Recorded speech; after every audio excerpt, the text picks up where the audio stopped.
আমরা দেখেছি এই সিন্ডিকেটে আম জনতা সাধারণ কেউ জড়িত না, এমপি মন্ত্রী আমলারা জড়িত। কাজী প্রবাসের পাশাপাশি দেশের সমস্ত পর্যায়ের সিন্ডিকেট ভেঙে চুরে গুড়িয়ে দিতে হবে।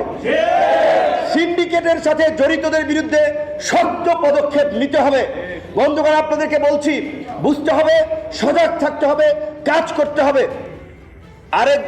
একদল দখলদারকে আমরা হটিয়েছি, কিন্তু আরেক দল নব্য দখলদার বিভিন্ন মাফিয়া ব্যবসায়ীদেরকে টিকিয়ে রাখার জন্য, দুর্নীতি, চাঁদাবাজি, লুটপাটের রামরাজত্বকে টিকিয়ে রাখার জন্য শুধুমাত্র একজনের কাছ থেকে আরেকজনের টেকওভার নিচ্ছে।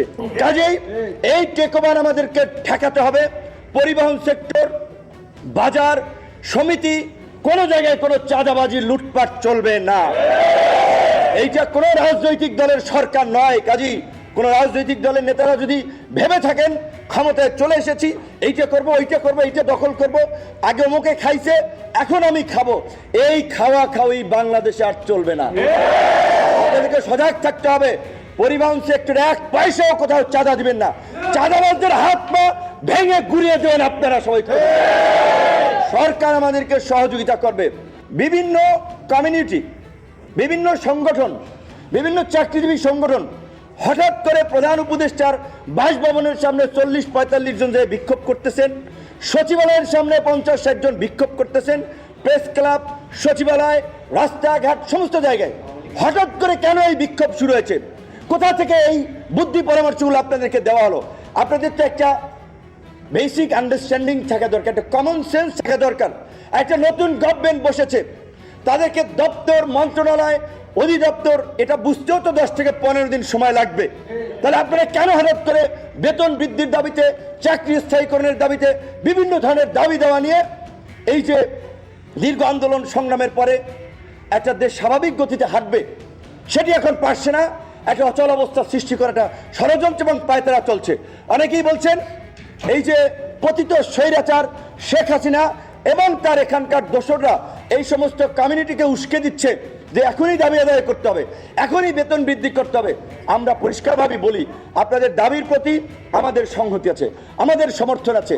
আমাদের অন্তর্বর্তীকালীন সরকারে যাওয়ার সুযোগ হলেও আমরা যাই নাই, কিন্তু বিকজ আমরা পলিটিক্স করছি। আমরা বলছি রাজনীতিতে আমরা একটা গুণগত পরিবর্তন করতে চাই। কাজে আমরা রাজনৈতিক সরকার নির্বাচনের মাধ্যমে জনগণের ম্যান্ডেট নিয়ে আমরা 5 ইয়ার্সের জন্য আমরা নেতৃত্ব দিতে চাই। সুতরাং আমরা সেই সরকারে আসবো, কিন্তু এই সরকারকে তো আমাদের সহযোগিতা করতে হবে।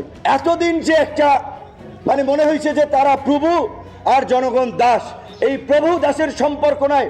প্রত্যেকটি এমবেসিতে একজন লেবার যাক আর একজন শিল্পপতি যাক, প্রত্যেকের জন্য একই ট্রিটমেন্ট হবে। প্রজাতন্ত্রের সেবক তারা স্যার নয়, স্যার ওই জনগণ যাদের ভ্যাট ট্যাক্সে আপনার বেতন হয়।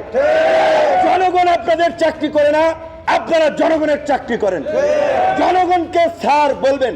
এখন থেকে কোন সরকারি কর্মকর্তা কর্মচারীকে স্যার বলবেন না, সম্মান করে জনাব সাহেব বলতে পারেন।